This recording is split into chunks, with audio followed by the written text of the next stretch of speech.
Le groupe État islamique dit avoir décapité l'otage croate enlevé il y a 3 semaines en Égypte. Originaire d'un village de l'est de la Croatie, Tomislav Salopek travaillait pour une compagnie française. Si le meurtre est confirmé, il serait le premier occidental exécuté par des djihadistes en Égypte.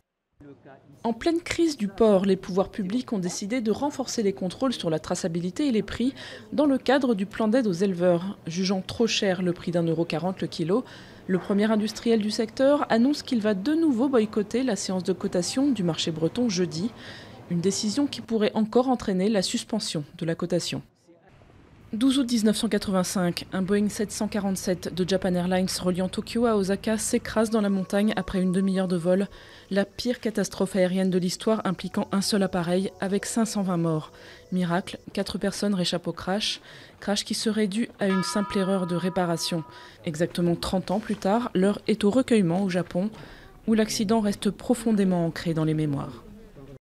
La Lune n'est pas la seule à avoir rendez-vous avec le Soleil. Comme tous les 6 ans et demi, la comète Chury a une entrevue avec l'astre sur son agenda dans la nuit de mercredi à jeudi. Mais pour la première fois, une sonde terrestre, en l'occurrence Rosetta, doit assister à la rencontre.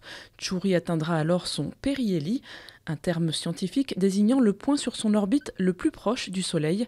À peine 186 millions de kilomètres les sépareront, une broutille dans l'espace. 3 semaines à vélo, non pas pour un maillot jaune, mais pour le climat. Après un périple de plus de 2000 km depuis Copenhague, une quinzaine de cyclistes sont arrivés à Paris. Objectif, vanter les mérites de la petite reine, moyen de transport non polluant, et mobiliser les esprits avant la conférence mondiale sur le climat en fin d'année dans la capitale française.